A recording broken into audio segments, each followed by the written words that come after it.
Boa tarde, eu me chamo Marcelo Guedes, sou agente da Pastoral da Educação e chefe do Grupo de Prevenção ao Uso Indevido de Drogas da Delegacia de Polícia Federal em Parnaíba.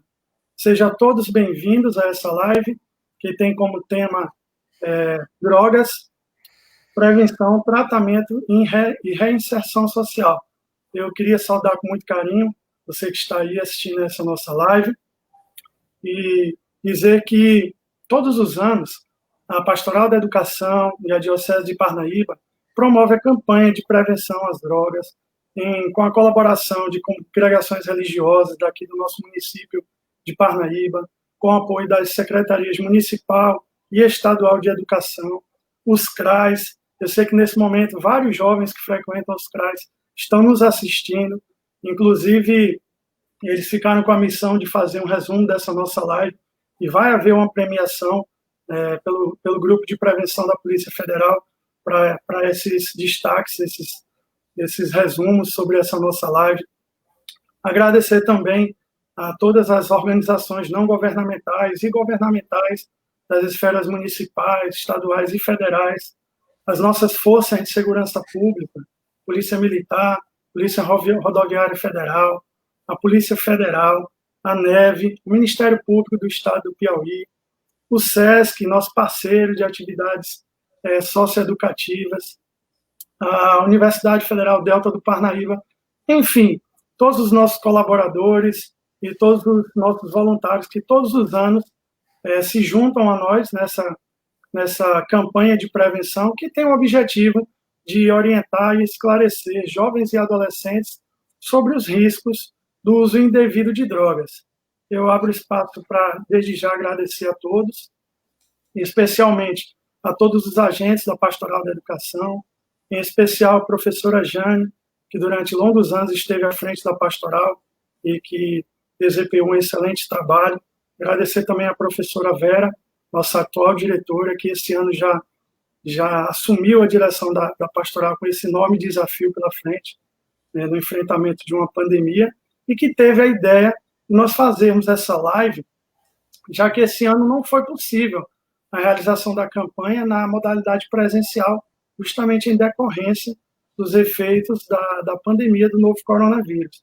É uma forma de todos nós nos mantermos unidos para quando essa tempestade passar, que nós possamos nos reunir e planejarmos e executarmos as próximas campanhas. Eu gostaria de abrir um espaço para recitar um trecho da música de Gonzaguinha, que apesar da composição dessa música ela remontar à década de 80, mas a sua letra ela é bastante contemporânea, justamente por esses desafios que nós estamos passando e também por ser tema que será recorrente aqui durante a nossa live. Então, o nome da música é Nunca Pare de Sonhar. Ontem, um menino que brincava me falou: hoje é semente do amanhã. Para não ter medo que este tempo vai passar. Não se desespere e nem pare de sonhar. Nunca se entregue. Nasça sempre com as manhãs. Deixe a luz do sol brilhar no céu do seu olhar. Fé na vida, fé no homem, fé no que virá. Nós podemos tudo, nós podemos mais. Vamos lá fazer o que será. Eu achei bem contemporâneo. A música fala sobre fé, sobre esperança em dias melhores, é o que estamos precisando, e fala sobre a importância dos sonhos, e será tema recorrente durante a nossa live, que fala sobre prevenção, tratamento e reinserção social. Gostaria de cumprimentar os nossos convidados. Dom Juarez, bispo de Parnaíba, é uma honra tê-lo aqui em nossa live. Eu sou testemunha pessoal da sua dedicação, do seu empenho nas ações nossas da pastoral, também nas campanhas anuais de prevenção às drogas. Eu gostaria de lhe dizer que a sua presença, ela nos incentiva e nos encoraja a seguirmos firmes na missão a qual nos foi confiada. Muito obrigado mais uma vez por sua presença.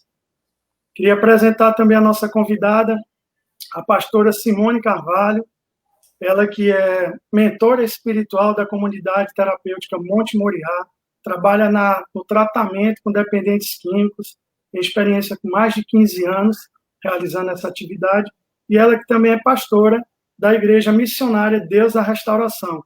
Boa tarde, pastora Simone. Boa tarde, pessoal. Deus abençoe a todos. E cumprimentar também o nosso convidado, Dr. Ronald Santos, que é um empresário local, e ele tem um excelente trabalho na área de reinserção social, oferecendo ajuda e oportunidade de uma especialização para que o dependente que deseja reconstruir a sua vida, ele tenha a oportunidade de aprender um ofício e se recolocar no mercado de trabalho. A gente sabe que isso é fundamental para que ele possa restaurar a sua dignidade e poder sustentar a sua família e reconstruir a sua vida. Nossa live terá esses pilares. Já agradeço de antemão por todos que colaboraram para que nós conseguíssemos colocar a nossa live no ar. E eu passo a palavra para o bispo Dom Juarez, para que ele possa trazer a sua mensagem religiosa de fé e de esperança para todos nós.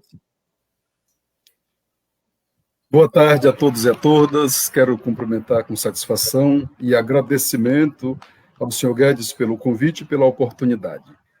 Cumprimento a pastora Simone pela presença, agradecendo também a solicitude dela nesse trabalho, que é pela vida, e também na participação nesta live.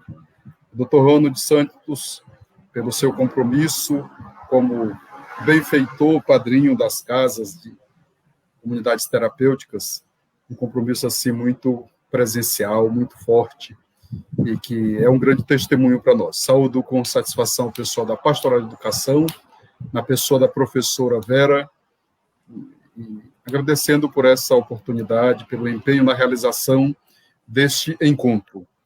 E a temática que nós temos, agradeço também a todos que estão em sintonia conosco, aos internautas, através do Facebook, também dos canais de YouTube.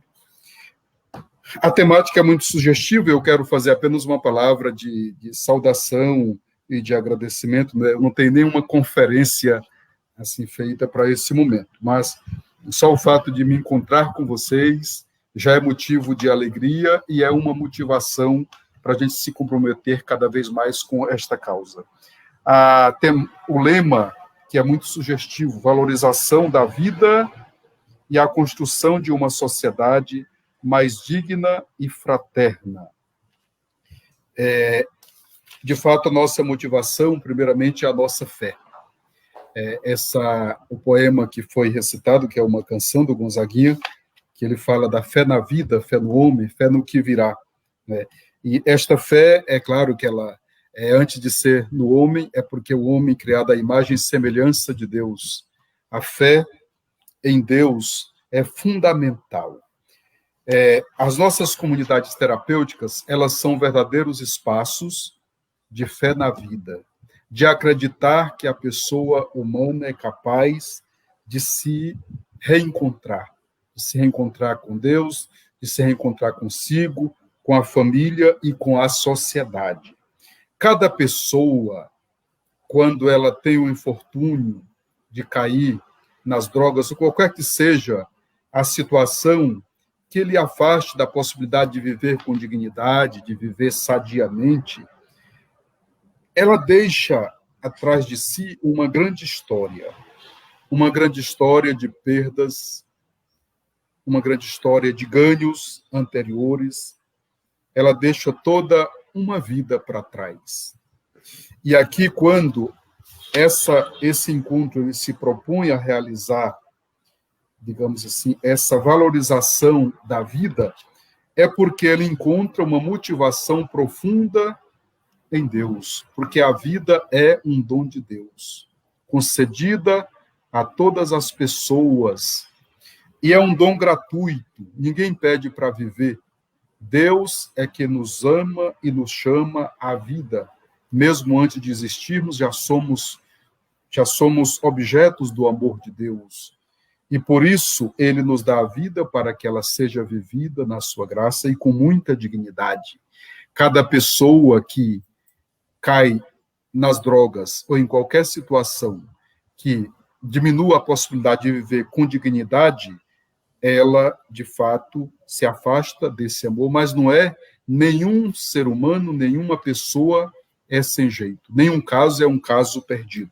Por isso é que as comunidades terapêuticas, elas acreditam que a pessoa é capaz de se regenerar, ela é capaz de se reencontrar. E aí, nesse sentido, a temática também ela chama para dois aspectos fundamentais: a prevenção e o tratamento, ou a cura, se é que se pode falar em cura. Quando se trata da prevenção, penso que esse é o aspecto principal, que não é dever somente das comunidades terapêuticas, mas deve ser das igrejas, da sociedade como um todo, da escola e principalmente da família. E aqui eu quero enfatizar esses três aspectos. A fé, a família e a escola têm um papel fundamental na linha da prevenção, para que as pessoas sejam, primeiramente, acolhidas e preparadas para não cair nas drogas. Porque, como se diz, prevenir é sempre melhor do que remediar. Remediar é o que as comunidades terapêuticas procuram fazer. E a pessoa, normalmente, ela só busca quando, às vezes, já está no fundo do poço, ou quando já está numa situação, digamos assim, de fato, de destruição quase total da sua vida.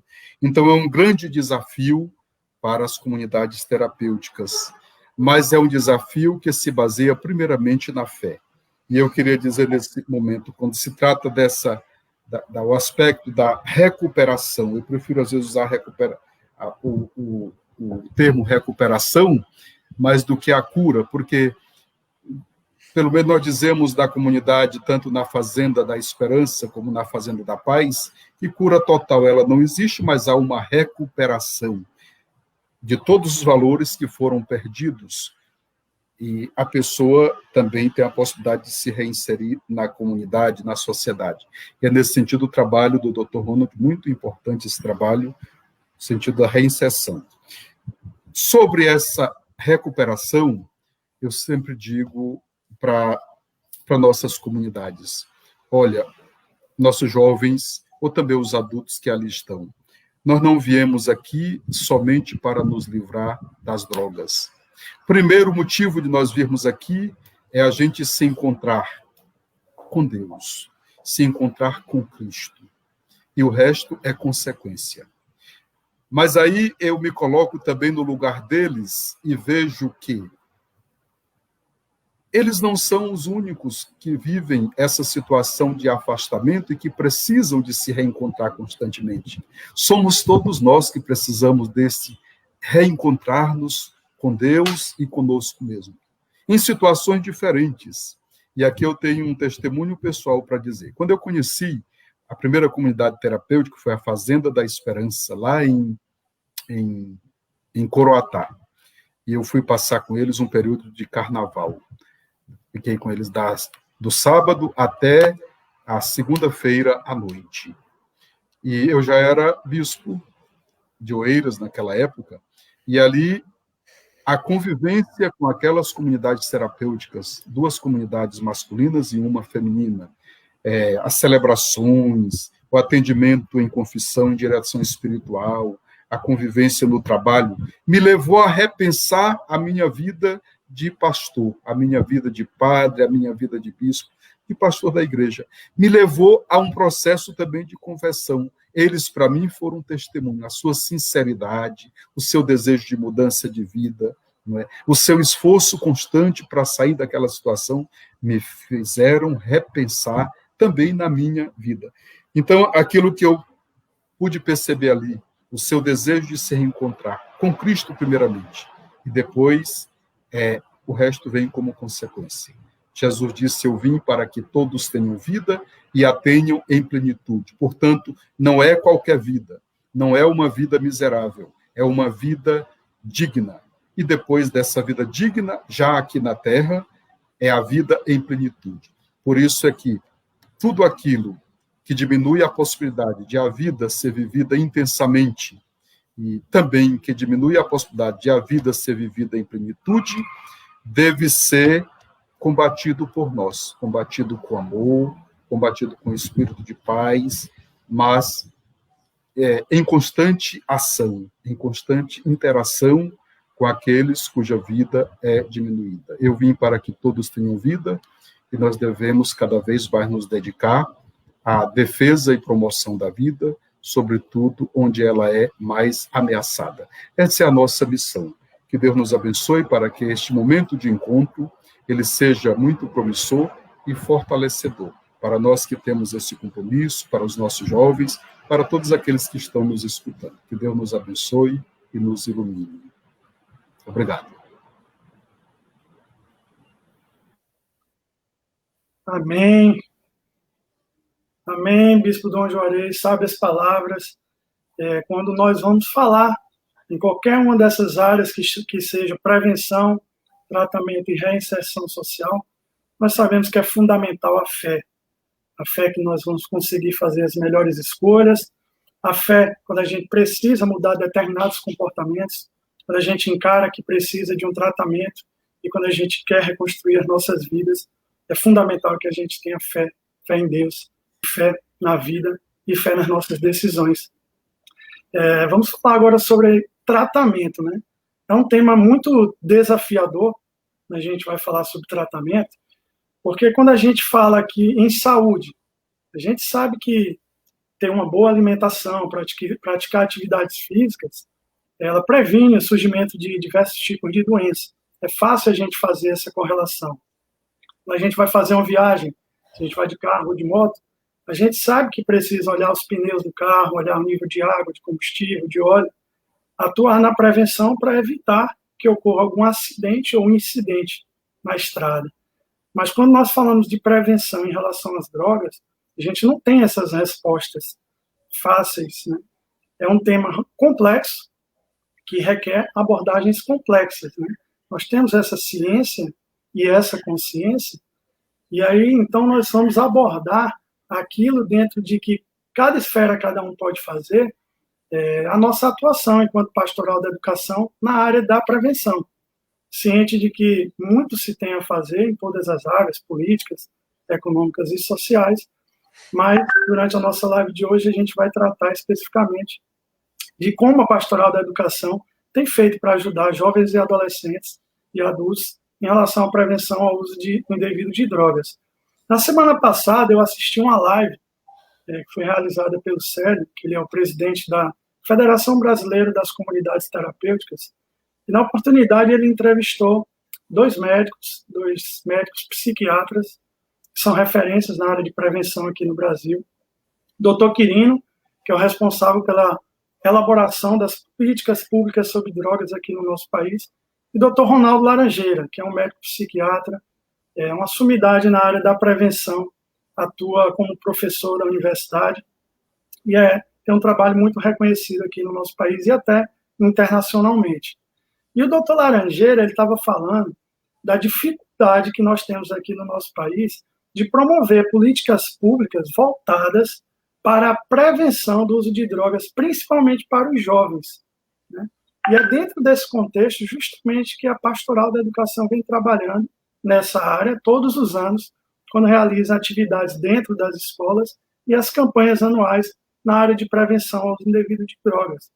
É um tema complexo, como eu falei, porque quando nós falamos de prevenção, não vem as respostas fáceis, até porque as drogas elas têm uso devido também de drogas, que são os medicamentos, no caso, são drogas que, quando corretamente administradas pelo profissional habilitado, na concentração certa e no tempo certo, elas restauram a nossa saúde. Então, os medicamentos, eles são drogas também.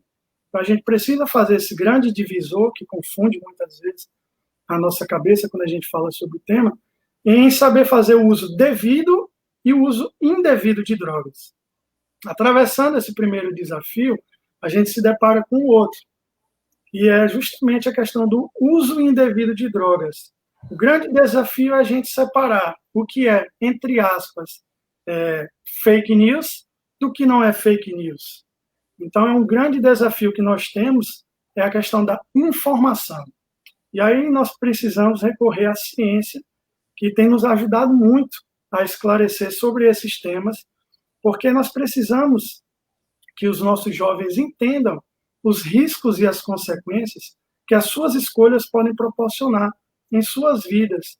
E, nesse sentido, o avanço da ciência ele tem nos ajudado muito a combater essas fake news e, através do nosso trabalho, da pastoral, de todos os nossos parceiros e colaboradores, levar essas informações para que esses adolescentes, quando se defrontarem com a situação que alguém venha oferecer droga para ele possa fazer um juízo de valor mais próximo da realidade. Porque muitas vezes ele é levado a erro, a engano, dizendo que aquela droga ela é natural, que não tem problema, que não vai causar problema nenhum na vida dele, que não terá consequências. Então, a gente trazendo essas informações para os nossos jovens, a gente vai fazer com que equilibre esses conhecimentos que eles têm na hora de tomar decisões e que essas decisões, a gente sabe, podem refletir pelo resto de suas vidas. Então, quando a gente mergulha em trabalhos que a ciência vem desenvolvendo ao longo dos anos, vou citar alguns aqui, por exemplo, com certeza a gente consegue conscientizar esse jovem. Por exemplo, hoje em dia, a gente sabe que não é qualquer ação na área de prevenção que vai trazer uma eficácia. Eu faço parte de uma comunidade internacional chamada ICEP. Tem pessoas do mundo inteiro que compartilham informações na área de prevenção. Nessa comunidade, a gente tem acesso a estudos científicos de ações que são realizadas na área de prevenção que têm efeitos, que têm eficácia. Outras que não possuem efeitos e umas que têm efeito contrário, que a gente chama de efeito iatrogênico. Muitas vezes a gente tem uma iniciativa de promover a prevenção com boa vontade de ajudar, mas termina tendo um resultado contrário daquilo que a gente queria. Então, até na própria escolha das nossas atividades, a gente precisa se basear naquilo que tem evidência científica, naquilo que tem sido comprovado como eficaz, para a gente não correr o risco de inventar, na boa vontade, ações no intuito de ajudar e terminar atrapalhando. E isso a nossa pastoral tem se atualizado. Inclusive, no ano passado, eu me reuni com a professora Jane para nós já tratarmos desse tema para as próximas campanhas e a gente manter aquilo que realmente tem funcionado e agregar novas ações para que a gente possa melhorar a nossa eficácia. A gente sabe da importância desse trabalho. Como eu falei agora há pouco, são poucas iniciativas na área de prevenção. Nós, como pais, muitas vezes não temos segurança de falar isso com nossos filhos. Nós, como professores, nós sabemos a dificuldade que é tratar desse assunto em sala de aula. O professor não tem esse conhecimento durante o seu treinamento, a sua grade curricular, para ministrar esse assunto em sala de aula. A gente percebe essa dificuldade. E é justamente nesse sentido que a pastoral tem atuado, em auxílio, em ajuda a esses professores e a essas famílias e a comunidade como geral, que a gente sabe que tem essa dificuldade. A partir de agora eu vou trazer alguns conhecimentos que vão ajudar a você, jovem, que está aí nos assistindo, e vocês, pais de família, a ajudar na conscientização e trabalhar junto conosco na área da prevenção. Cada um de nós pode ser, sim, também um voluntário e um propagador desse ideal. Em 2014, uma revista de renome internacional publicou um estudo científico falando sobre o desenvolvimento do cérebro humano. Então, nessa pesquisa, os resultados constataram que o nosso cérebro ele está em desenvolvimento até nós atingirmos a idade aproximadamente de 20, 21, 22, em alguns casos até 24 anos de idade. Então, o adolescente, ele ainda não tem o desenvolvimento completo do seu cérebro. E durante esse período, é extremamente prejudicial o uso de drogas. Então, muitas vezes, a gente sabe que o jovem ele toma muitas atitudes por impulso, ou muitas vezes algum colega pressiona para que ele tome determinado tipo de atitude, e ele não entende que essas escolhas poderão provocar sequelas irreversíveis no seu cérebro. Então, é importante que a gente leve aos jovens esse conhecimento. Outro estudo muito importante que foi divulgado há alguns anos atrás, em relação ao uso da maconha entre jovens também. Um grupo de 10 mil jovens foram acompanhados. Esse grupo de 10 mil foram divididos em outros 2 grupos, cada um de 5 mil jovens. Um grupo de 5 mil jovens fez o uso da maconha durante 10 anos, a partir de 15 anos de idade. Então, dos 15 aos 25 anos de idade, esse grupo fez o uso da maconha e esse grupo que já fazia uso da maconha foi acompanhado pelos cientistas. E o outro grupo de 5 mil jovens também foi acompanhado, mas esse grupo não fazia o uso da maconha.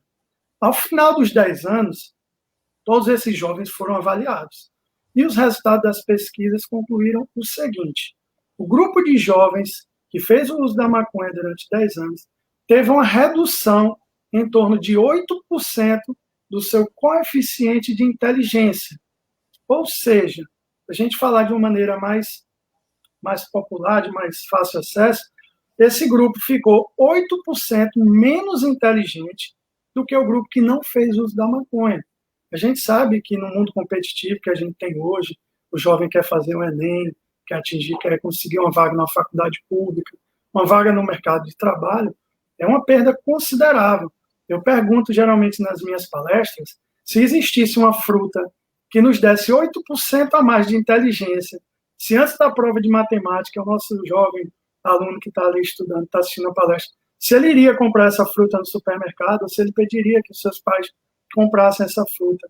E todos eles levantam as mãos. Mas aí eu digo a eles que essa fruta, infelizmente, ela não existe. Mas existe uma droga que ela tira, em média, 8% da nossa capacidade de inteligência. E essa droga é a maconha. Principalmente durante esse período que eu falei, durante a adolescência, onde o cérebro está em desenvolvimento. Outro estudo científico bastante relevante que foi publicado nos últimos anos é em relação aos transtornos psicóticos. Né? Muitos de nós temos algumas predisposições a ter, em algum momento de nossa vida, algum transtorno psicótico. Né? Só que a grande maioria das pessoas não desenvolvem esses surtos psicóticos, esses transtornos psicóticos. Já o grupo de pessoas que fazem uso dessa substância, da maconha, elas têm uma propensão maior, uma probabilidade maior de vir apresentar alguns transtornos psicóticos, principalmente os que estão ligados na área de esquizofrenia. Então, o nosso objetivo, ele deixa de ser aqui você colocar a droga como a raiz de todos os problemas, porque a gente sabe que a droga já existia antes de nós, seres humanos, habitarmos aqui a Terra. Elas existem, existirão, é praticamente impossível nós erradicarmos a sua presença. Então, em vez de a gente focar a atenção apenas na droga como o problema causador de todos os males, a gente precisa focar a atenção no nosso relacionamento que a gente tem com a droga. Porque é nossa realidade, ela está aqui, nosso meio, ela existe. Então, é esse relacionamento que a gente precisa fazer com que o nosso jovem se conscientize desses riscos que as suas escolhas têm, desses problemas que podem ocasionar na sua vida de forma permanente. E não só também focar nesse relacionamento.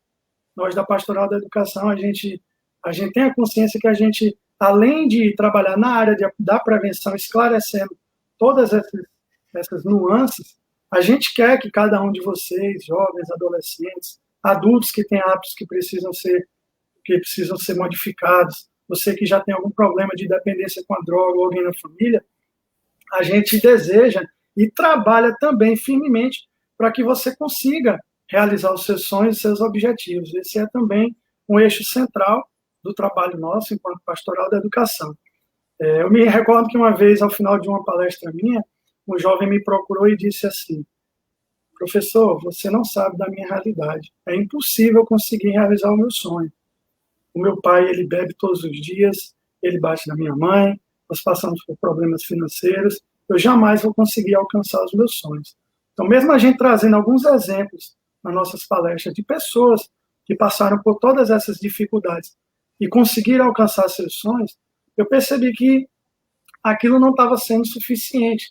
Então, nós nos dedicamos a estudar um pouco mais. Eu li muitos livros sobre o Dr. Augusto Cury, médico psiquiatra, e outras pessoas que trabalham, outros autores também, como Napoleão Hill, que falam muito sobre o objetivo, sobre o sonho, e para ver se a gente conseguir identificar se existe alguma fórmula ou alguma coisa de concreto que nós pudéssemos passar para esses jovens, para que eles realmente consigam atingir os seus objetivos e conquistar esses sonhos. Você que está nos assistindo nesse momento, se quiser pegar um papel, uma caneta ou anotar no smartphone, a gente acha muito interessante, foi o resultado de alguns anos de pesquisa, e que a gente tem levado isso aos nossos jovens, e a gente percebe que tem tido uma resposta, um efeito muito bom, que é você ter a possibilidade, uma probabilidade maior de conseguir atingir os seus objetivos. seja ele qual for. Então, isso vale tanto para a área da prevenção, para que a gente faça as boas escolhas, para quem quer fazer um tratamento na área de dependência, para quem quer reconstruir sua vida. Então, a primeira característica principal que essas pessoas tinham em comum é que todos eles tinham um sonho, tinham um objetivo principal definido. Ele serve como uma bússola quando os problemas da vida vêm, que a gente se desespera, que a gente acha que não tem a saída. O nosso sonho é como se fosse aquela luz que se acende e aponta o caminho para onde a gente tem que seguir, para onde a gente tem que percorrer para sair daquele sufoco. Então é fundamental que a gente tenha um sonho, que a gente tenha um objetivo principal em nossa vida. Segunda característica igualmente importante é a gente saber fazer um planejamento. Planejar o quê? Planejar as ações e as atitudes que a gente precisa ter para conseguir chegar e alcançar os nossos sonhos. E a terceira característica também igualmente fundamental, importante, é executar. A gente tem o nosso sonho, a gente planeja as ações de como vai fazer para chegar lá, a gente anota num papel se é preciso estudar mais, diminuir o acesso às redes sociais, dividir o nosso tempo, de maneira que a gente consiga efetivamente alcançar o nosso sonho. E executar, porque de nada adianta a gente passar a vida inteira sonhando, a vida inteira planejando e não colocar em prática. Talvez essa seja a maior dificuldade que nós temos, né? Nós somos muito sonhadores, planejamos muitas coisas, mas temos dificuldade em colocar em prática. E a gente percebe que é fundamental que essas três características, quando elas estão reunidas, elas aumentam muito a probabilidade que a gente consiga realizar nosso sonho. Então, anote o seu sonho num pedaço de papel, deixe ele próximo a você, na porta de um guarda-roupa, na porta do banheiro, de maneira que você consiga visualizar. E se você planejar, se dedicar e executar, você tem uma probabilidade maior de chegar lá. E vai depender muito de quê? Das suas escolhas. Então, essa é a mensagem que nós queremos passar para vocês, que as nossas escolhas, elas são fundamentais para que a gente consiga realizar nossos sonhos. E o que são as boas escolhas? Quais são as escolhas que nos vai levar a chegar a atingir os nossos sonhos? São aquelas escolhas que nos aproximem dos nossos sonhos, dos nossos objetivos. Então, essa é a mensagem que a Pastoral da Educação quer deixar para vocês, jovens, nós que atuamos na área da prevenção, é que a gente possa conscientizar o nosso jovem acerca das escolhas, encorajá-los para que eles possam conseguir atingir os seus sonhos e os seus objetivos. Esse é o nosso desejo e a nossa missão. Como disse o bispo Dom Juarez, a missão, nosso lema, é promover uma sociedade mais digna, todos juntos promovemos uma sociedade mais digna e mais justa. Então, aproveito esse momento que eu falei da importância sobre os sonhos, o bispo Dom Juarez já falou da importância sobre a fé, e já que a gente falou da área de prevenção, para convidar a pastora Simone para que ela fale um pouco sobre a questão do tratamento. Nós sabemos que na nossa cidade nós temos pessoas que estão passando por problemas com determinado tipo de droga, seja álcool, cigarro, maconha, crack ou cocaína, que muitas vezes desejam saber como é que poderiam fazer para procurar ajuda, né? Às vezes eles têm até essa consciência, mas não sabem os caminhos que precisam percorrer. E a Simone já atua, trabalha nessa área já há bastante tempo, e ela tem informações valiosas para trazer para todos nós aqui nessa live. Pastora Simone, fique à vontade para poder proferir as suas palavras. É isso aí, pessoal. Boa tarde a todos, né, que nesse momento está prestigiando, é um momento único, de grande importância, de grande relevância. E a gente veio para falar um pouco sobre o que é o tratamento, né? Eu vou me direcionar ao Monte Moriá, porque é o Monte Moriá que a gente, né, trabalha, né? Atua na realidade. Então, nosso tratamento, ele é todo voluntário, né? Sempre quando alguém procura saber como é que faz, às vezes as famílias, né, perguntam, tem que pagar? Não. Primeiro a gente pergunta, a pessoa quer? A primeira pergunta, como o Guedes estava falando, a questão das escolhas, né? Então, eu acho que é fundamental eles escolherem buscar uma vida diferente. Então, essa é a primeira pergunta que a gente faz. Eles querem, no momento que eles aceitam, né, dizem que querem o tratamento, aí começa, né, são 9 meses dentro da comunidade. O nosso tratamento, ele é todo voltado ao lado espiritual. A gente não usa nenhum tipo de medicamentos, né, às vezes tem pessoas que chegam a dizer assim, pastora, mas como é que eles fazem no momento da abstinência? Porque tem muitos que passam muitas dificuldades na questão da história da abstinência. Como é que a senhora consegue controlar, né? Na realidade, nós entendemos que o nosso Deus, né, e é isso que a gente semeia no coração deles, que o nosso Deus, ele é o Deus das causas impossíveis, ele é o Deus que faz o impossível, né? Então, a partir do momento que eles se colocam a buscar a Deus, a se fortalecer no Senhor, então, tudo começa a mudar, e eles vivenciam isso dia após dia dentro da comunidade. Tem o nosso despertar, tem o açóis, tem os cultos, né, tem as atividades práticas dentro da comunidade, nós temos na questão das atividades práticas, nós temos a nossa horta, nós temos o artesanato, nós temos a limpeza, eles são responsáveis por todo o desenrolar dentro da casa, né, por todas as atividades na questão da comida, eles que fazem, eles têm que lavar a roupa, né, então o nosso tratamento realmente é diferenciado nessa questão, né? A gente, o espiritual, a gente sempre foca que Deus, ele pode, e a gente trabalha nessa fé, já temos tido, hoje nós temos dentro da comunidade mais de 70 acolhidos que já estão de volta à sociedade, entenderam o propósito, tiveram um encontro, e a gente sempre fala, né, que a dependência química, ela é uma doença sentimental, né? Na realidade, são os sentimentos, é uma doença que traz na vida deles um distúrbio de caráter. E a gente, dentro da palavra, procura tratar o caráter de cada um dentro das suas necessidades, porque quando eles vêm, chegam na comunidade, cada um vem com uma ferida diferente, cada um vem com uma dificuldade diferente, né? Uns, às vezes, a família deu tudo, mas não deu o amor. Outros, a família, como você falou, né, agora há pouco, depois de uma palestra, o rapaz falou para você da questão da dificuldade dentro da casa dele. É o que mais a gente tem, né? A gente tem muitos jovens que têm essa dificuldade dentro da família, que são pais alcoólatras, são mães, né, que não têm paciência, pode já por uma vida difícil. Então, a gente tenta mostrar para eles, dentro da palavra, que assim, né, assim, um Deus que pode agir, assim um Deus que pode operar, assim um Deus que quando a gente se entrega, quando a gente busca ter esse encontro com Ele, tudo pode mudar. Hoje nós temos uma equipe maravilhosa, né? Nós temos uma equipe, nós temos a nossa assistente social, nós temos uma administradora, nós temos um educador físico, né? Nós temos psicólogo que nos dá essa força. Então, é um conjunto, na realidade. A gente faz esse processo dentro de um conjunto, mas todo voltado para o espiritual. Ah, pastora, mas quanto tempo? O nosso tratamento, ele demora 9 meses. Com 30 dias eles têm a primeira ligação, após 6 meses a gente já começa um novo processo, a gente começa a levar eles, que a gente já começa, que é a parte que o Dr. Ronald vai falar, já começa a tratar com eles a questão da reinserção, né?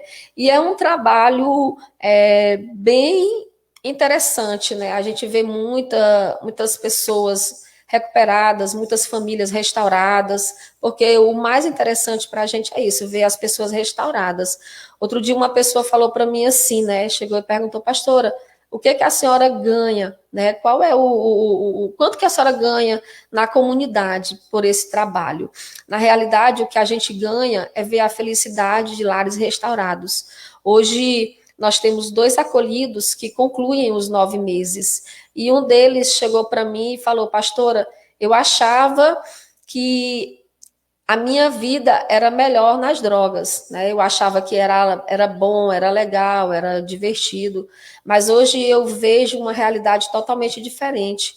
Hoje eu vejo que a base da minha vida é Deus. E sem Ele, eu não vou saber viver. né? Eu já sofri muito, já passei por muitas adversidades, já fui para a penitenciária, né? Ele passou 5 anos na penitenciária, ele ainda tem todos os traços, né, na questão da gíria e tudo, mas ele hoje, por tudo que ele viveu, né, ele disse que aprendeu, eu achei bem interessante o que ele falou, porque ele disse assim, eu aprendi a ouvir a vozinha do bem, e a vozinha do bem me diz que hoje eu sou um homem de caráter, né, e então isso não tem dinheiro nenhum no mundo que pague, é algo que só tem a alegrar o nosso coração, é um trabalho muito árduo, né? Até porque também a gente não tem nenhum vínculo com o governo, o nosso trabalho é todo voluntário, a gente vive de doações. Vivemos todos os dias, né? Vivemos todos os dias pelo sobrenatural de Deus, e eles participam desse sobrenatural e veem a Deus agindo. Interessante, eu vou até compartilhar com vocês que teve uns dias aí atrás que a gente não tinha carne na comunidade, né?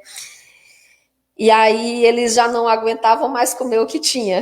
Aí eles chegaram e fizeram um clamor, né? Fizeram um clamor orando por carne. E quando foi com 2 dias depois, né? Veio uma doação de carne. E aí eles, né? Os que já estão bem antigos na comunidade falaram isso para mim, pastora. O que a gente acha lindo aqui na comunidade é isso. A gente não ter, a gente ora e Deus providencia.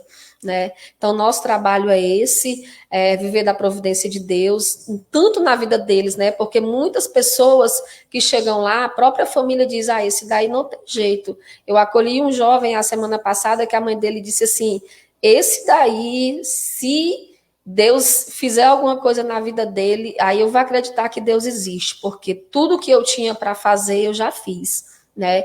E quando dá para uma mãe falar isso, a gente sabe que a situação não é fácil, né? Então, as famílias são destruídas na questão da dependência, né? O lar, né, de uma certa forma, se desestrutura, e a gente tem, né, esse trabalho, já vai fazer 5 anos agora, a comunidade, e a gente tem um trabalho eu acredito, um trabalho de muita importância, né? Porque a gente tem visto o retorno. O bom quando a gente faz e a gente vê que há uma devolutiva, né? Há essa devolutiva de respostas.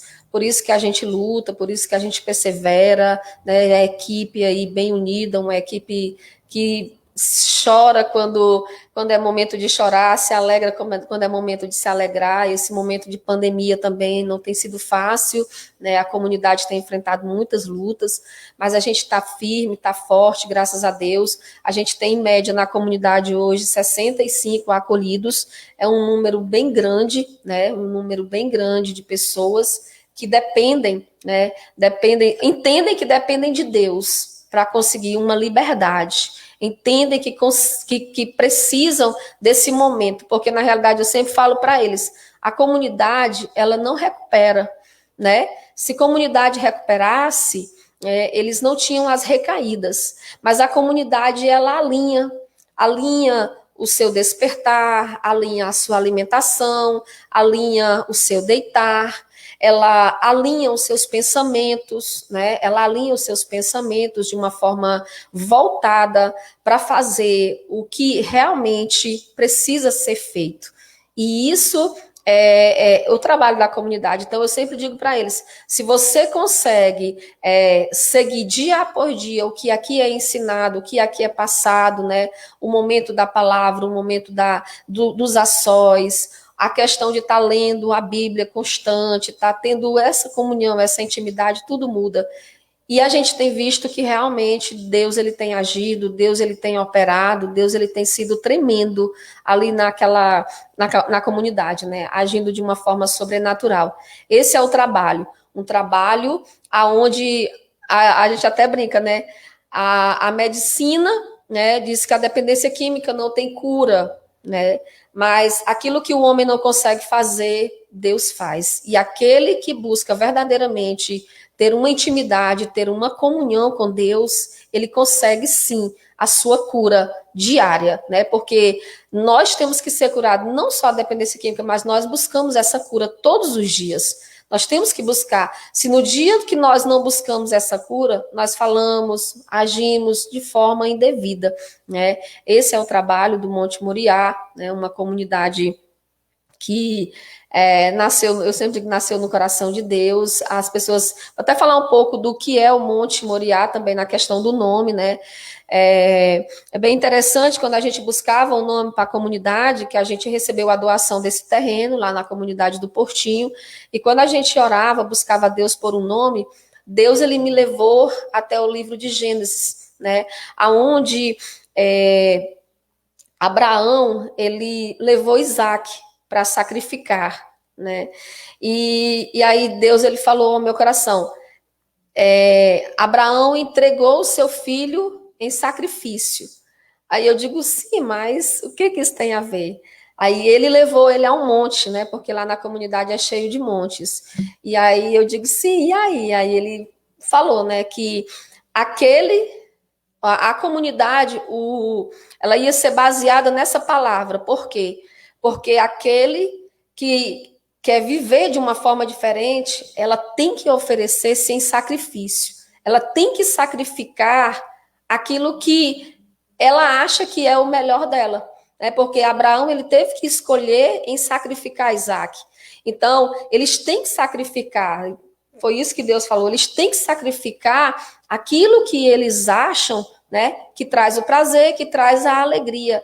Então, Deus pediu o seu filho, né, pediu o filho de Abraão e ele deu. Então, por isso que ficou Monte Moriá, o lugar da decisão. Né, é uma decisão que eles precisam tomar em sacrificar.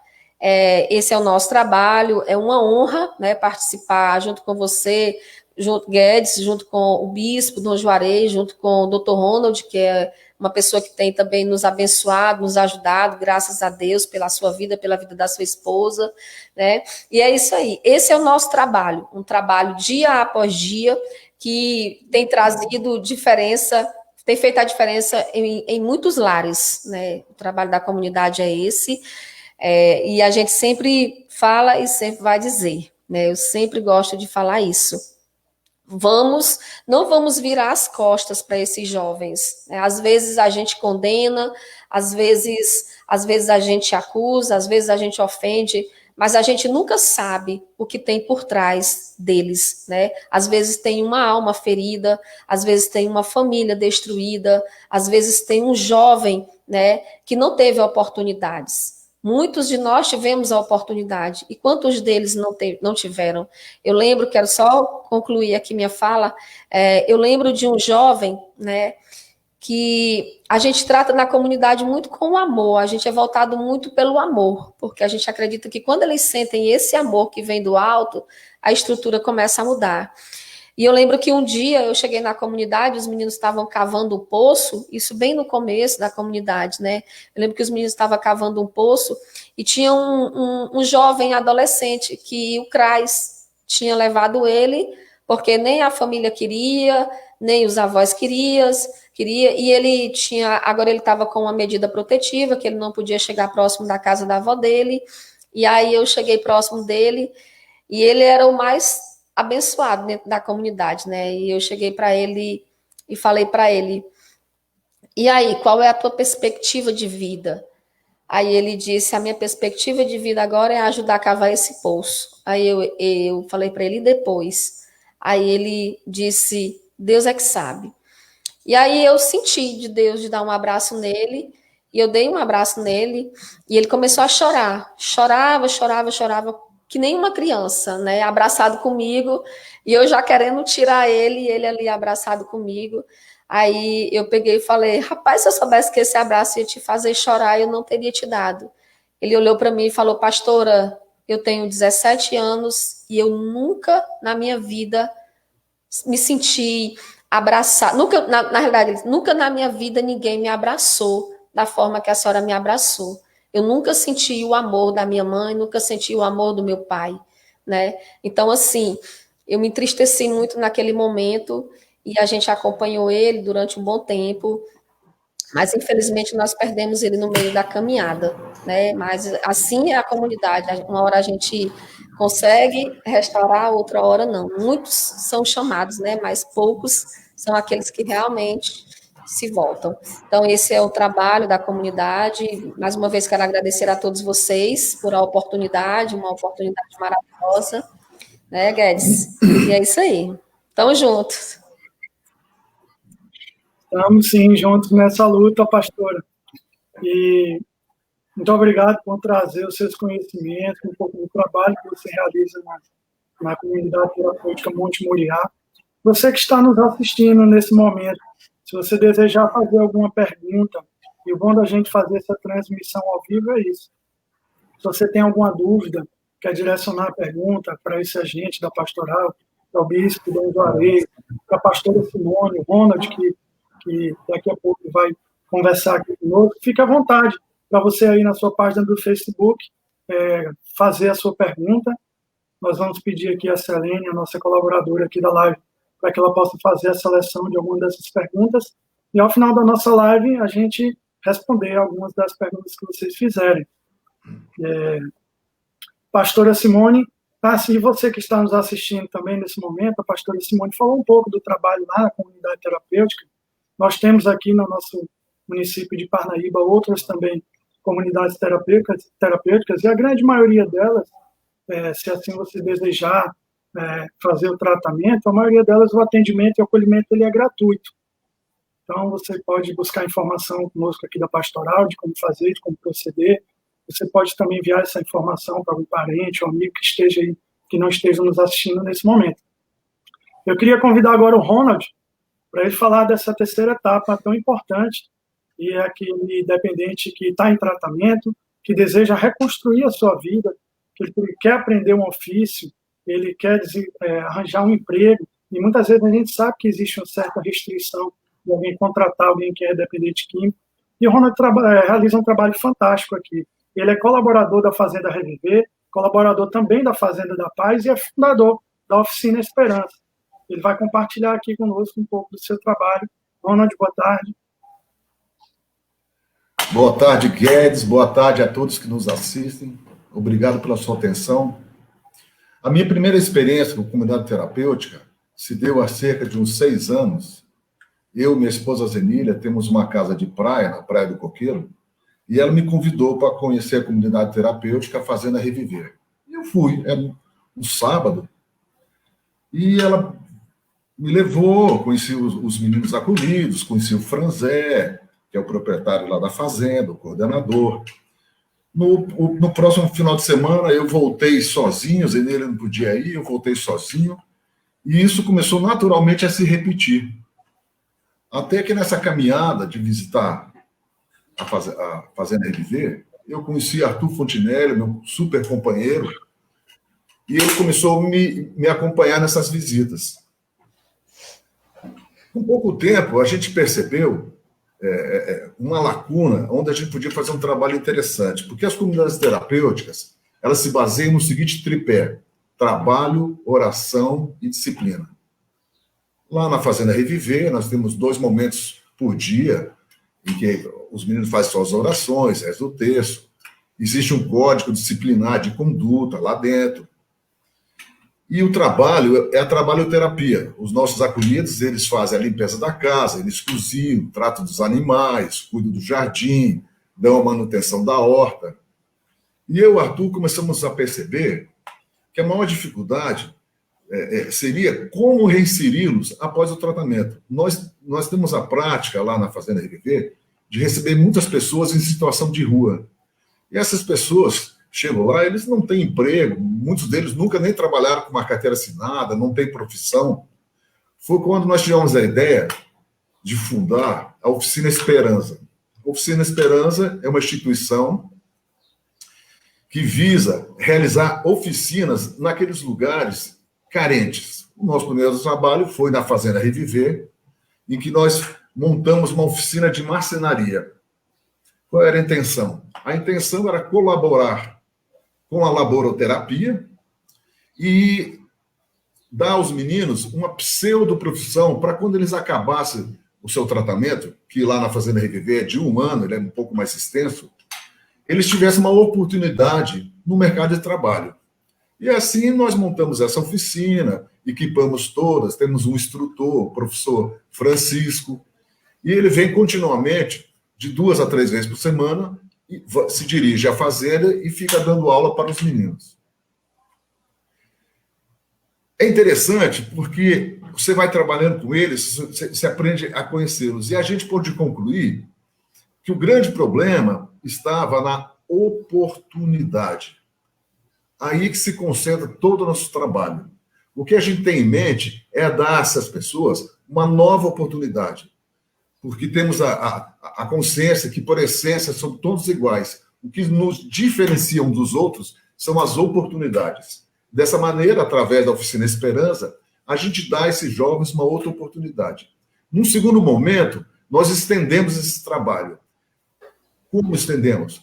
Aplicando exatamente na saída dos meninos a possibilidade de eles trabalharem. E eu comecei a trazer essas pessoas para a minha empresa. Hoje eu já tenho a experiência de 12 pessoas que cumpriram o seu período de acolhimento, que não é fácil, é 1 ano. A gente perde muitas pessoas saem antes de 1 ano. E a gente aplica a seguinte metodologia lá: quem cumprir todo o tratamento de 12 meses tem a oportunidade de um emprego, a princípio, aqui na minha empresa. Eu já trouxe 12 jovens para a minha empresa. Já há mais de 2 anos que eu trabalho com essas pessoas na minha empresa. Tivemos 2 problemas. Das 12 pessoas que eu trouxe, 2 recaíram, já estão em tratamento, essas 2 pessoas, e as outras 10 não. Quer dizer, eu estou tendo, estatisticamente, um nível altíssimo de sucesso, de 10 pessoas, 80% de sucesso até então, porque com o dependente químico é só por hoje. A gente nunca pode pensar no amanhã, é só por hoje. Então, essas pessoas, eu já tenho pessoas aqui que casaram na empresa, já estão na sua casinha, compraram o seu meio de transporte, e essas histórias eu fico contando lá dentro nas visitas. Porque hoje, por causa da pandemia, eu estou trabalhando menos e estou visitando minha comunidade. Todos os dias eu vou à minha comunidade. E lá eu fico contando essa história para ele, das pessoas que estão aqui fora, do sucesso delas, da felicidade delas. E isso tem funcionado muito bem. Muito bem. A gente está tendo assim, um retorno fantástico, inclusive aqueles que estão tendo a oportunidade de nos assistir, que têm condição, que têm sua pequena empresa. Eu faço um apelo, ofereço a oportunidade. Essas pessoas precisam que nós acreditemos nela. E eu estou extremamente satisfeito na minha empresa. Eles aqui são tratados como todos os colaboradores são tratados, não existe privilégios, nem preconceitos. O nosso resultado tem sido maravilhoso. E eu incentivo que qualquer pessoa que tenha oportunidade, dê oportunidade a essas pessoas, uma nova chance, uma nova maneira de encarar a vida, porque eles vêm de um momento muito difícil. Eu sempre digo, as pessoas que chegam na comunidade terapêutica, elas não chegam no fundo do poço, elas já cavaram mais que o fundo do poço. São pessoas que reconhecem o seu próprio insucesso e admitem que sozinhas elas não vão conseguir sair do mundo das drogas. É quando ela aceita para a comunidade. Todas as internações são voluntárias, a comunidade não tem grades, não tem cerca, quer dizer, não é um presídio. A pessoa tem que estar querendo ir para lá. E é assim que a gente recebe esses jovens. De maneira que a gente realiza esse trabalho na oficina. É muito interessante, eu estou lembrando aqui de um aspecto, porque a gente produz peças de artesanato em madeira e vende. Essa venda das peças faz com que a oficina seja autossustentável. Isso vai gerando, entra um acolhido, sai, vai passando um para o outro, um vai ensinando o outro, e é muito interessante. E a gente faz peças bem bacanas lá, luminárias, cadeiras, mesas, artigos de decoração. Eu convido todos que possam ter interesse, faça uma visita a gente. O maior presente que você pode dar para um rapaz que está em acolhimento é visitá-lo. Não precisa você levar presente, não precisa você dar dinheiro, nada. Uma visita, uma conversa com ele é maravilhoso, porque eles percebem que existem pessoas que se importam com ele. Então é isso, fazemos esse trabalho, estamos abertos a qualquer colaboração, a qualquer sugestão que as pessoas possam nos dar, e no final vai ficar aí nosso contato, para alguém que tenha vontade de saber mais como é que é feito esse trabalho. Estamos aqui à disposição de todos, a qualquer momento, sem hora, sem nada, é só ligar, nos procurar, é um prazer é uma coisa que eu faço com vibração, gosto daquilo que eu faço e gostaria que mais pessoas estivessem engajadas nisso, porque nós temos muita necessidade de ajuda, ok? Eu agradeço a oportunidade, volto a palavra aqui ao meu amigo Guedes e fico aberto a qualquer pergunta, alguma dúvida que tenha. Obrigado. Muito obrigado, Ronald, por sua participação. Você é um exemplo aqui no nosso município. As suas atitudes, as suas ações, elas têm ajudado, com certeza, muitas pessoas que desejam reconstruir a sua vida e que estão em tratamento. E muitas, com certeza, já reconstruíram pelas suas mãos, pela sua ajuda, pela sua valiosa ajuda, a ajuda da pastora Simone, né? Abri um parênteses para falar um pouco sobre o que é a dependência química e um pouco como a gente pode, cada um de nós, de vocês que estão assistindo aqui a nossa live, atuar na área da prevenção. O grande objetivo nosso é que a gente não venha, em algum momento, a desenvolver essa doença. Lógico que nós estamos aqui fazendo essa live de uma maneira que a gente já sabia que ia ter um público maior e heterogêneo, e de uma maneira que todos possam ter acesso às informações e canais de comunicação e locais a quem vocês possam recorrer. Se você tem alguém na família que está passando por esse problema, não sabe a quem procurar, como funciona, então está aí o Ronald, a nossa colaboradora, a pastora Simone, para tirar essas dúvidas. Vocês podem fazer a pergunta aqui, caso desejem, aqui nos comentários do Facebook. E a dependência química, ela é uma doença que ela se origina com o uso abusivo de drogas. Então, é interessante que no início, geralmente essa experimentação ocorre na adolescência, e o jovem acha que tem esse controle da situação, que pode começar e parar a hora que quiser. Só que em algum determinado momento, ele pode vir a perder esse controle. E eu gostaria de trazer para vocês que estão aqui nos assistindo nesse momento, alguns sinais que a gente possa servir para a gente identificar, se eu conosco, ou com nossos amigos, parentes, irmãos, se essa pessoa ela pode vir a desenvolver essa doença e conversar com ela, aconselhar para que ela possa procurar uma orientação para que isso não venha a surgir. E esses sinais, o primeiro sinal é a perda de controle. Como eu falei anteriormente, a gente pensa que está no controle da situação, mas pode chegar um determinado momento que o uso abusivo, ou de álcool, de cigarro, maconha, crack ou cocaína, ela leva a essa perda do controle. Então, alguém pode oferecer a droga e essa pessoa fica sem conseguir dizer não. Então, esse é o primeiro sinal que a gente tem para identificar que algo já não está indo muito bem, que isso pode evoluir para uma doença, para a dependência química. O segundo sinal é o desejo compulsivo de usar a droga. A pessoa passa o dia inteiro pensando no momento, a hora que vai usar determinada droga. Eu costumo comparar os sinais de trânsito, né? Tem placas de advertência que diz vire à esquerda, pare, vire à direita. Os sinais servem para nos advertir, né? A dependência química ela apresenta sinais e sintomas, como todas as doenças. A gripe, por exemplo, quando a gente tosse, quando a gente espirra, é um sinal que a gente está gripado. Quais são os sintomas da gripe?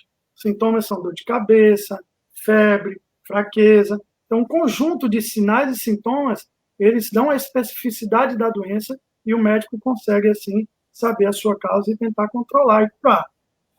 No caso da dependência, os sinais são as advertências.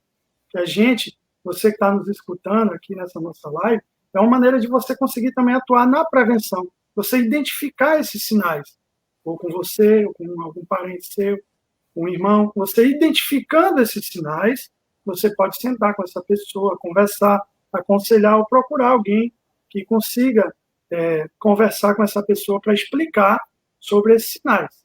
E quais seriam os sintomas? Os sintomas nós chamamos de síndrome de abstinência.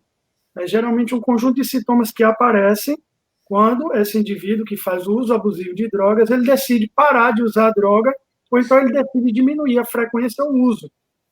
Essa simples atitude vai gerar um desconforto físico, pode aparecer sudorese, suor intenso, febre, náuseas, depressão, ansiedade, muitas vezes tremores no corpo, né? E que a gente chama de delírio tremens, e pode vir até essa pessoa vir a óbito só pelo simples fato de tentar parar sozinha. Então, é por isso que a gente define aqui a dependência química como uma doença, é um problema de saúde pública, né? Quando a gente fala que é incurável, é porque não tem um medicamento como dor de cabeça. Você toma um medicamento e vai ficar livre da dor de cabeça. Não. Para a dependência química não existe um medicamento que você vá se livrar, mas como bem falou aqui a pastora Simone e o Ronald, tem tratamento. E o tratamento é disponibilizado nas nossas comunidades terapêuticas, como Monte Moriá, como diversas outras comunidades terapêuticas que nós temos aqui, a Fazenda da Paz, Fazenda Reviver, que podem acolher essa pessoa que já esteja desenvolvendo um quadro de dependência química. Então, você que é pai e mãe e que fica se perguntando como é que eu posso fazer aqui na minha casa para que o meu filho não venha se envolver com drogas ou não venha se tornar um dependente químico, né? Um estudo interessante divulgado por uma médica psiquiátrica dos Estados Unidos, ela elaborou uma cartilha com orientações que a gente pode introduzir no nosso dia a dia essa abordagem. E ela afirma, e esses resultados da sua pesquisa trouxeram resultados significantes em boa parte de vários países do mundo onde ela foi implementada. E ela afirma que é importante a gente conversar sobre drogas com nossos filhos desde a fase pequena, desde da idade de 3, 4, 5 anos de idade, com os próprios utensílios que a gente tem dentro de casa. Por exemplo, você vê que o seu filho ele tem 3, 4 anos de idade e ele se interessou por um produto de limpeza, porque ele achou colorido, cheiroso, e ele vai tentar cheirar, ou às vezes até ingerir. É uma ótima oportunidade de você explicar a ele: olha, meu filho, apesar de ser colorido, de ser cheiroso, você não pode inalar, você não pode ingerir, porque isso faz mal à saúde. Às vezes a criança também vê o medicamento que a gente deixa ali em cima da mesa, ele confunde achando que é um bombom. É uma ótima oportunidade de você explicar a ele: filho, isso aqui é um remédio, é um medicamento. Isso não é bombom, apesar de ser colorido, você não pode ingerir isso porque pode fazer mal para a sua saúde.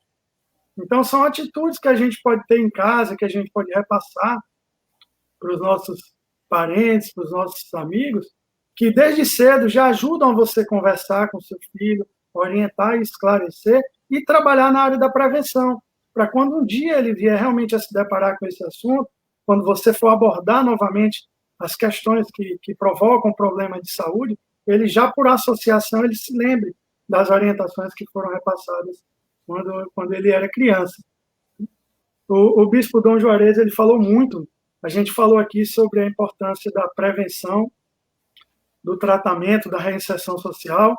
Nós falamos aqui também da importância dos sonhos, né, para que a gente se mantenha firme nesse propósito de fazer boas escolhas, firme no propósito de reconstruir a nossa vida, de buscar ajuda, de ter um tratamento, firme na iniciativa de buscar uma atividade para que a gente possa se sustentar, para que a gente possa se recolocar no mercado de trabalho. Mas eu gostaria, bispo Dom Juarez, que você complementasse essa nossa live falando da importância da fé, da família, da espiritualidade, para que os jovens possam permanecer fazendo as boas escolhas e possam se prevenir e escolher outros caminhos que não sejam de utilizar as drogas. Gostaria que o senhor, por gentileza, pudesse falar um pouco disso sobre esse assunto.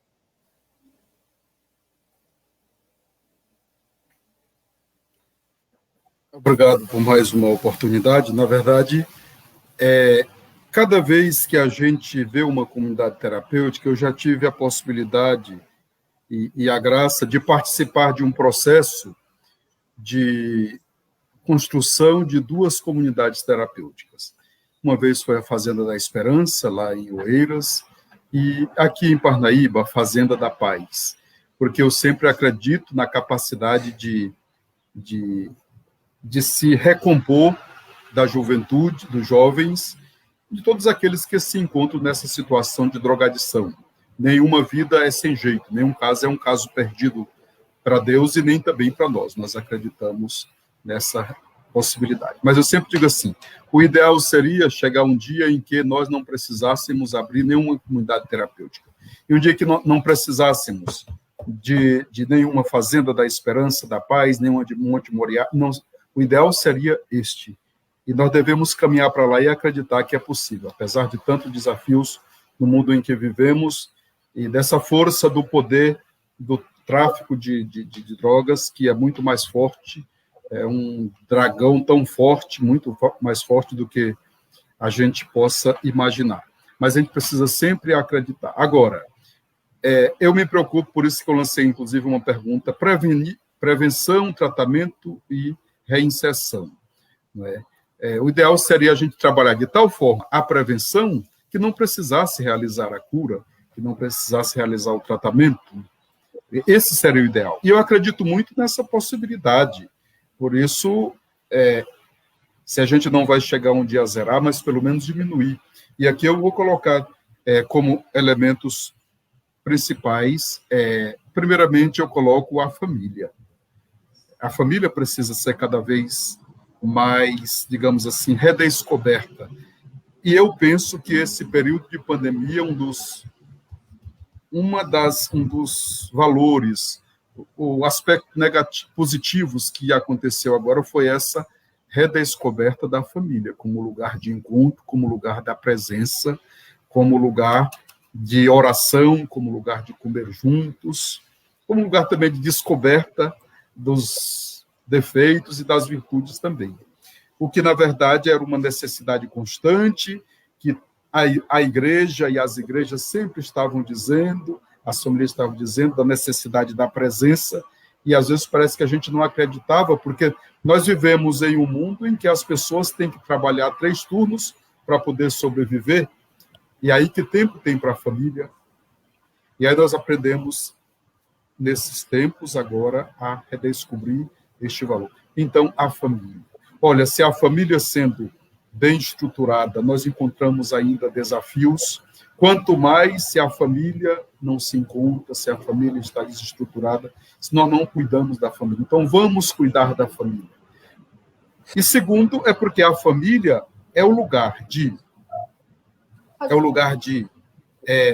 acolhida da vida, onde a vida é gerada, onde a vida é cuidada, desde a sua concepção até o seu declínio natural. É a vida, é a família, esse lugar de cuidado.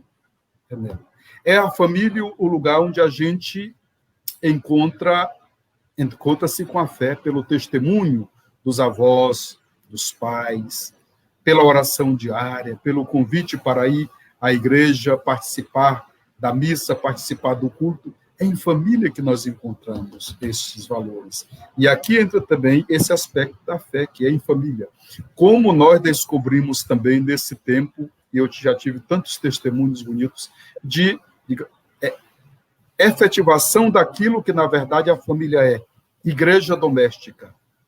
Uma igreja em cada casa. Quando nós não podemos, nesse momento, celebrar nos nossos templos, porque não podíamos nos encontrar, nós convidamos as famílias a celebrarem em casa, a rezarem em casa. E eu penso que aqui foi um momento excelente de redescoberta também desses valores em família. Então, família e a oração. E colocaria um outro aspecto, que depois, a escola, como presença do Estado na vida, na vida das famílias, para o cuidado com a família. Através da escola. E aqui a escola, e eu chamo a atenção para uma escola, necessidade de uma escola pública e de boa qualidade, que possa acolher aqueles que não têm condições de estudar. Né? Ela precisa também ser uma escola boa, a escola pública, para que ela seja esse espaço de transmissão de conhecimento, colaborando com a família, evidentemente, sem querer assumir o papel da família. A família, ela é educadora por excelência. A escola também mas não pode substituir o papel da família, mas no sentido de transmissão de conhecimento, embora possa e deva ser também educadora. Agora, o que não dá certo é a escola, a família, se omitir do seu papel e terceirizar o seu papel para uma escola. E atenção que acontece muitas vezes isso. E o que acontece também é que a escola não pode fazer esse papel, primeiramente porque não é o papel somente dela. E depois também porque ela não tem as condições. A gente sabe a qualidade que é, muitas vezes, a nossa escola pública. A escola particular é mais qualificada e tudo. Encontra esses elementos, mas nem sempre é a escola pública. No entanto, é aquela que acolhe a maior quantidade de pessoas, porque os pobres a quantidade é muito maior das pessoas pobres. Então, eu colocaria a necessidade dessa nossa desta prevenção a partir desses elementos aqui. Necessidade urgente. E eu só queria enfatizar o aspecto da fé. O que eu tenho sempre dito, já falei na minha primeira fala, e agora não vou me alongar muito, mas só para dizer, repetir aquilo que eu disse. E que eu digo sempre para os nossos jovens, ou acolhidos nas fazendas. A gente não veio aqui somente para nos livrar das drogas. Tá bom, esse é um aspecto. Mas, primeiramente, para nos encontrar com Deus. Nosso Deus tem um nome, é Jesus Cristo. Me permitam citar um pensamento do Papa Bento XVI, hoje Papa Emérito. Ele diz assim: na origem da nossa vida e da nossa fé está um encontro. E um encontro com uma pessoa, e com uma pessoa que dá um sentido à nossa vida. É a pessoa de Jesus Cristo. Ele dá um sentido à nossa vida. Por isso é que esse aspecto religioso, dentro das comunidades terapêuticas, ele é fundamental. Através da leitura da palavra, através do momento de oração, dos momentos de devoção, das celebrações. Nas comunidades que eu conheço mais, elas têm trabalham esse aspecto, digamos, mais voluntário. Então, a pessoa vai para lá, mas ela tem que participar dos momentos religiosos. Se é de orientação, ela é evangélica ou de orientação protestante, vai para a comunidade católica, mas ela deve participar dos momentos religiosos. Não é que ela, eu não sou dessa religião, então eu não vou para a missa. Eu não sou dessa religião, eu não vou para o culto. Não, ela precisa ir, ela deve ir, porque ali é um momento de ela se encontrar com Deus. Ah, mas se eu não quero, como é que eu posso me encontrar? Quem foi que disse que é tudo que a gente quer que a gente faz? Muitas vezes nós nos encontramos numa situação difícil exatamente porque fizemos somente aquilo que queríamos fazer. Quantas vezes a gente não tem vontade de ir para a missa e a gente vai, e quando chega lá a gente se encontra com Deus, porque a graça de Deus, ela é maior do que nós, ela pode vir ao nosso encontro. Se nós nos colocamos numa disposição de abertura do coração para acolher, né, a graça de Deus, ela age. Claro que Deus não entra na nossa vida sem a gente permitir um pouquinho, mas se a gente abrir pelo menos uma frestazinha do coração para acolher a graça de Deus, ele entra e ele faz maravilhas. Se a gente se fecha totalmente, não consegue. Por isso é que uma pessoa, quando vai para a comunidade, se ela se fecha, se ela não atende aquelas orientações disciplinares, religiosas que ela tem, ela não se deixa ajudar, ela se fecha. Geralmente, quando a pessoa vai, por isso mesmo que é bom que ela vá por vontade, precisa, inclusive, ter uma carta que ela escreva de próprio punho, dizendo que ela quer. Então, querer é poder. Se ela vai se abrir para aqueles meios disciplinares, orientações que a fazenda oferece. E aí, ela se abrindo para isso, com certeza a graça de Deus entra nela e faz maravilhas sem ela perceber. Então, esse aspecto religioso, ele é fundamental. E Deus faz maravilhas na vida daqueles que se abrem para a sua graça. Obrigado. Excelentes colocações. Que vieram justamente complementar aquilo que a gente vinha falando agora há pouco. Pela extensão do horário, eu vou abrir a palavra aqui para o nosso convidado Ronald, para ele fazer suas colocações finais, dizer alguma coisa que gostaria de falar. Inclusive, abrir um canal aqui para você que está nos assistindo, que deseja colaborar. A gente sabe que as nossas comunidades terapêuticas não recebem dinheiro do Estado ou de outra fonte, conta mesmo com a ajuda de todos nós. Então, fique à vontade, Ronald, para colocar um contato de comunicação para quem desejar conhecer o trabalho de vocês e desejar ajudar também esse brilhante trabalho que você realiza nas comunidades terapêuticas. Enquanto as pessoas se manifestavam aí, o Arthur, meu companheiro, ele já colocou aqui nas redes sociais os nossos endereços, de maneira que as pessoas, nessa altura, já estão percebendo, pode entrar em contato com a gente. Nós estamos iniciando, até o final do ano, um trabalho muito interessante com as crianças, nessa região aqui próxima ao Mercado da 40, uma região muito carente, e nós estamos abrindo o Casarão da Esperança, só com atividades lúdicas, música, dança, capoeira, esportes.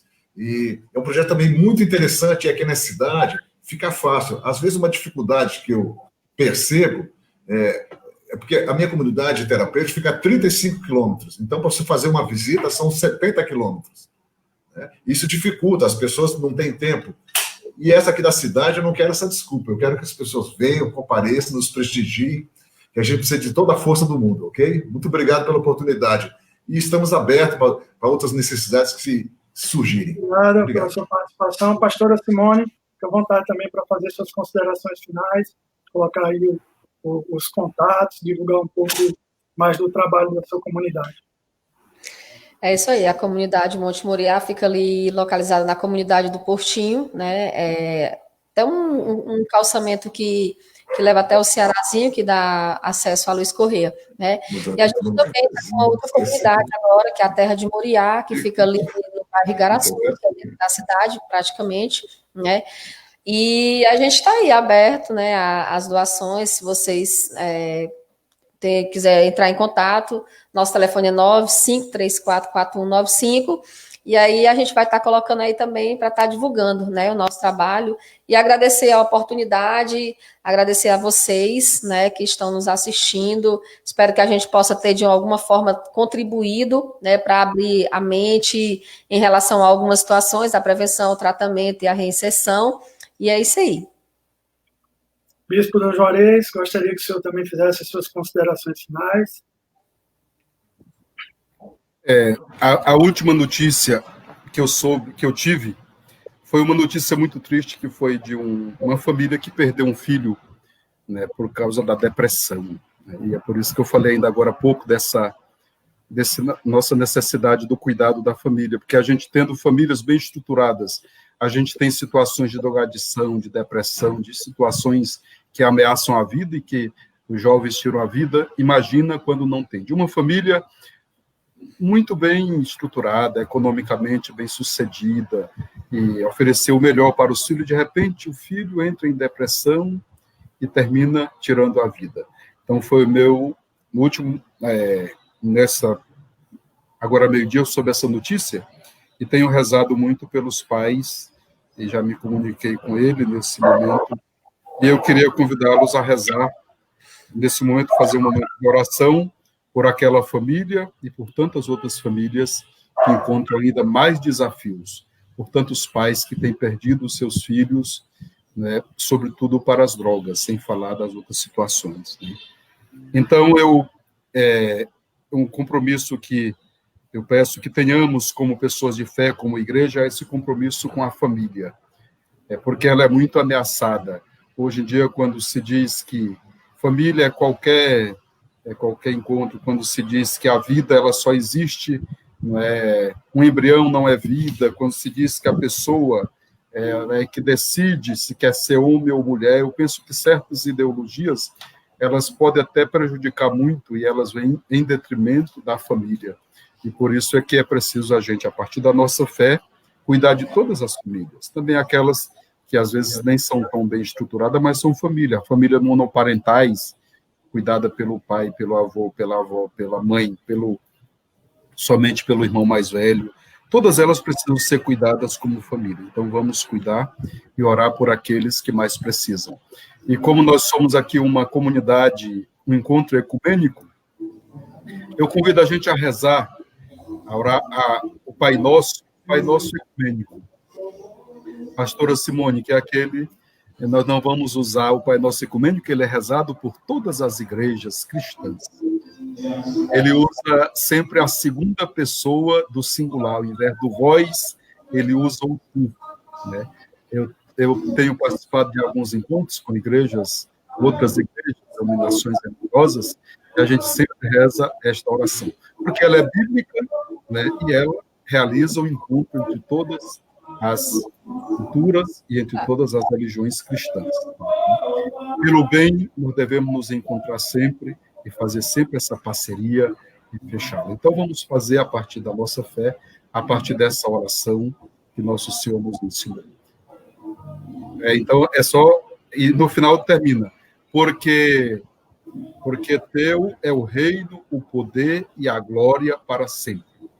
Ao invés de ser o vós, nós vamos usar o tu. E no final termina dessa forma. Porque teu é o reino, o poder e a glória para sempre. Vocês concordam que a gente reze assim? Sim? Muito bem. Pai nosso que estais nos céus, santificado seja o teu nome. Venha a nós o teu reino. Seja feita a tua vontade, assim na terra como no céu. O pão nosso de cada dia nos dá hoje. Perdoa-nos as nossas ofensas, assim como nós perdoamos a quem nos tem ofendido. E não nos deixas cair em tentação, mas livra-nos do mal. Porque teu é o reino, o poder e a glória para sempre. Amém. Muito obrigado pela oportunidade e vamos prosseguir defendendo a vida. Em nome do Pai, do Filho e do Espírito Santo. Amém.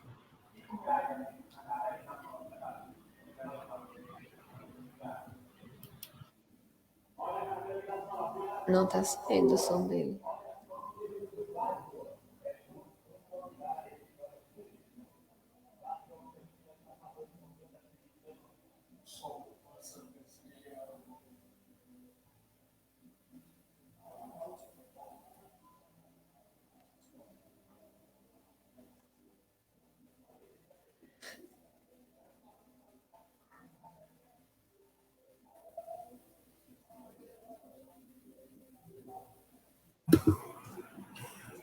Não estamos te escutando, Guedes. Você está no mudo. Estender sintam-se todos abençoados com essa nossa oração e nós agradecemos de uma maneira muito especial e carinhosa a você que está até agora aí nos assistindo a essa nossa live. Espero que a gente tenha conseguido passar para vocês informações importantes a respeito da prevenção, tratamento e reinserção social. As ações da pastoral geralmente são voltadas na área da prevenção, mas as mídias sociais nos proporcionam esse alcance e a gente poder levar a mensagem também para um público maior e heterogêneo e poder contar com a participação, e eu agradeço desde já profundamente por ter aceitado o nosso convite. Pastora Simone, muito obrigado por ter aceitado o nosso convite, para que a gente pudesse também levar essa mensagem para aqueles que estão padecendo desse problema com as drogas, já tem problemas com dependência química ou alguém na família, para que eles consigam buscar ajuda e saber onde buscar ajuda e que tem como realizar o tratamento. E a pastora deu exemplos aí do tratamento na comunidade terapêutica Monte Moriá. Muito obrigado. Ronald, doutor Ronald, muito obrigado também pela sua disponibilidade, por ter aceito o nosso convite. Bispo Dom Juarez, mais uma vez, muito obrigado pela sua presença, sempre em nossas ações da pastoral. É com muito carinho que eu agradeço a vocês, e em nome da pastoral e da educação e da Diocese de Parnaíba, a todos os nossos colaboradores, a todos os nossos voluntários que todos os anos participam conosco nessa jornada na área da prevenção. E o nosso lema da pastoral da educação, sobretudo, é a valorização da vida. E juntos construirmos uma sociedade mais digna e mais fraterna. Então, obrigado a todos que se esforçaram, direto ou indiretamente, para colocar essa live no ar. Obrigado à nossa diretora da Pastoral da Educação, a Vera. Obrigado a Selene, que nos ajudou muito a transmissão dessa live. E especialmente a você que até agora ficou e nos assistiu até o final. Então, muito obrigado de coração a todos. E vamos aguardar com muita fé que a gente consiga superar esse enfrentamento dessa pandemia, para que nós possamos nos reunir pessoalmente. E eu aceitarei o convite, pastora Simone, estarei junto com vocês, Ronald, para que a gente possa também fazer pessoalmente, conversar também na área de prevenção com aquelas pessoas que estão fazendo tratamento. Guedes, fazer alguma colocação? Pois não. Só mais uma colocaçãozinha.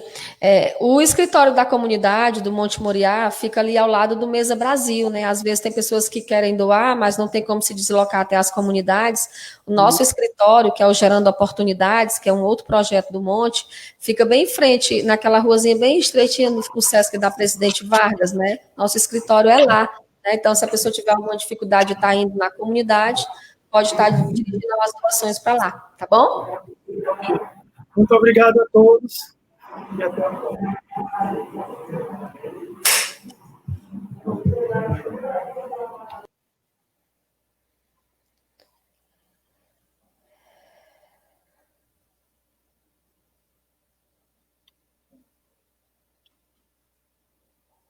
Sim.